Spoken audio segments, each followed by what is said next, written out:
Commentator and former pro Ken Brown has seen pretty much everything in golf over the past half-century. On tour, Ken was a renowned putter, nicknamed One Putt. So here's his favourite 5 on the short stuff. Well, it's quite hard to tie it down to 5 different people because I've seen some fantastic putters, particularly, you know, you've seen people on a single day, you think, well, that's unbelievable, he's hold everything that day.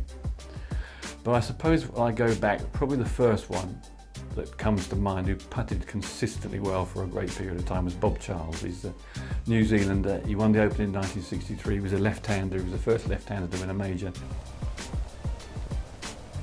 Oh, well held. Well held. And he was an absolutely demon putter, and he had the most simple of techniques, and you looked at it and you thought, that is so easy.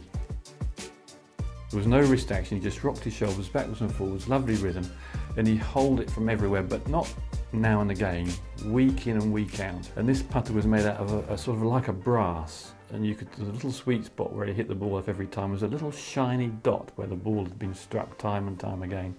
One of the slightly quietly spoken greats, but as a putter, certainly his technique was the best I've ever seen.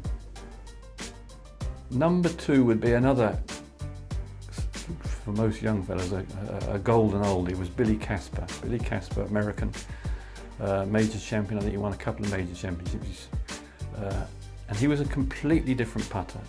He almost rested his back of his left hand on his leg, and it was just wrist. He just popped it in the hole. He's got it, and he only trails Jack Nicklaus by 1 shot, ladies and gentlemen. And he won 51 tournaments on the PGA Tour. You know, he wrote a book, The Big Three and I. He was one of those chaps that was slightly overlooked. There was Nicklaus, Player and Palmer who were the big 3, and he was right there, head to head to them every week. And he did one thing that I used to do. I used to putt in the dark. I'd go out on the putting green in the dark, in the twilight, because my club didn't have a practice putting green, and if I practiced anywhere else I got told off, so I used to go out in the night and putt. And I discovered that by doing that, I don't know why, you were less aware of imperfections. I putted better, and I happened to mention that to one day to Billy Casper. He said, I used to putt in the dark as well. He didn't tell me why, but he did the same thing. The next one's become a little trickier, and I suppose, and I'm just going on purely putting, it would have to be Isao Aoki, the Japanese player. He had the most unusual technique you've ever seen. And he used to putt with a putter that the lie was all wrong, so it's not like it might be. He used to stick with the toe, he used to sit up in the air, and he'd address it on the toe, and he'd pick the putter up. And you looked at his technique, and you thought, well, it's not going to be that easy to repeat, but he putted as well as anybody you could see. It had a touch and a feel, because there's certain putters you think technique, and there's other putters you think that it's just, he's got something there in his fingers and his hands that you could give that to anybody else and they'd be hopeless, but he got it in the cup time after time. Number 2 would probably have to be Tiger.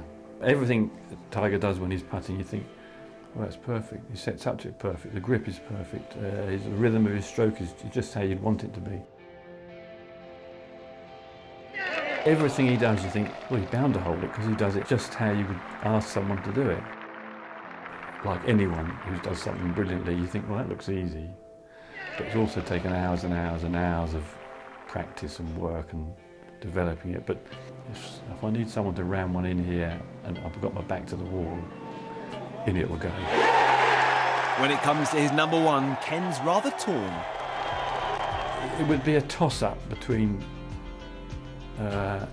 Jack Nicklaus and Seve. If you wanted someone to hold a crunch putt in a big time, Nicklaus would still be my man. That nasty, horrible 5-footer, that nasty, he seemed to be able to withstand the pressure no matter what happened. Seve also had that ability to hold a crunch putt, and somehow, he looked at his hand and his feel of it and how the putter sort of brushed across the ground. He was like an artiste caressing it in, and then he'd look at it, he'd will them in. Well, I'll never forget when he held it in 1984 to win the Open. The ball sat on the edge of the hole and he thought he'd missed it. It's going to go in because I'm telling it to go in. It was kind of the way he did it. I mean, Big Jack did it, but it was the kind of way he did it that put him up there at the top of the list, I think.